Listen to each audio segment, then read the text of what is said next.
Okay, last time we looked around at categorical data.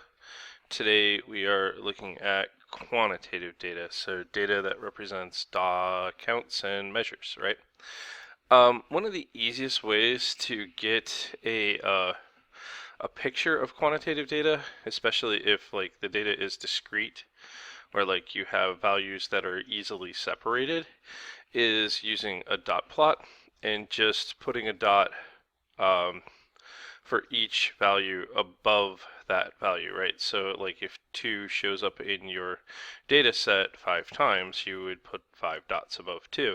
And, like 5 shows up in your data set 3 times. So the dots represent the frequency, and the placeholders are like the discrete values that could take that frequency.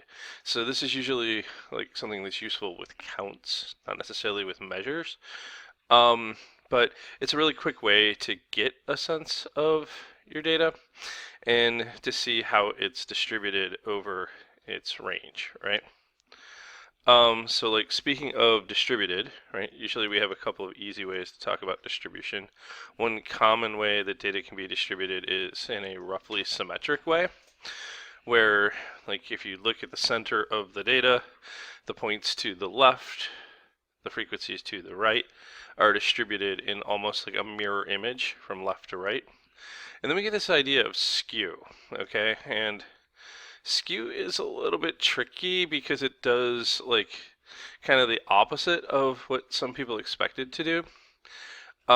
When the data is skewed to the right, the tail of the data, so the long stretchy part of the data, goes to the right side.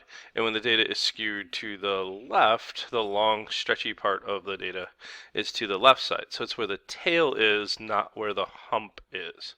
And we'll get into later how this relates to measures of center.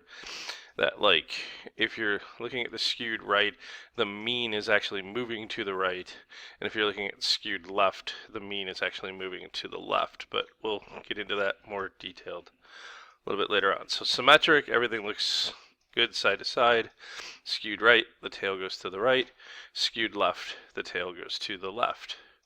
All right, so when we're describing a distribution, we tend to talk about 4 things. We tend to talk about its shape, right?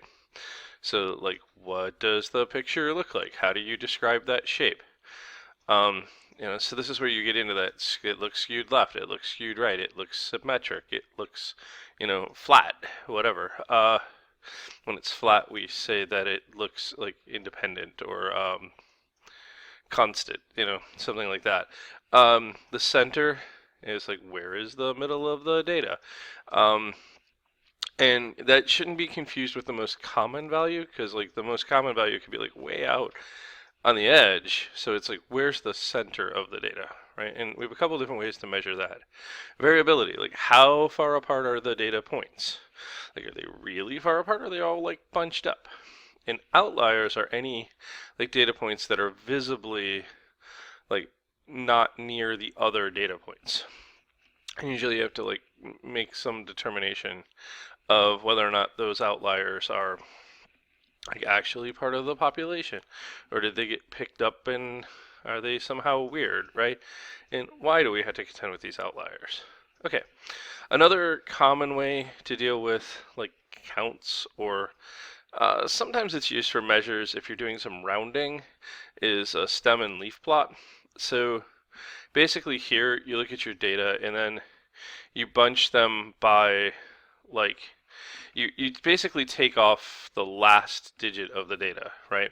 So like the last digit of the data becomes part of the display on the right here, and everything that's before that becomes the part of the display on the left here. So you would read this stem plot as having 3/68 in the data set, because there's a 6 and then 3/8 in the leaf part, and then 169.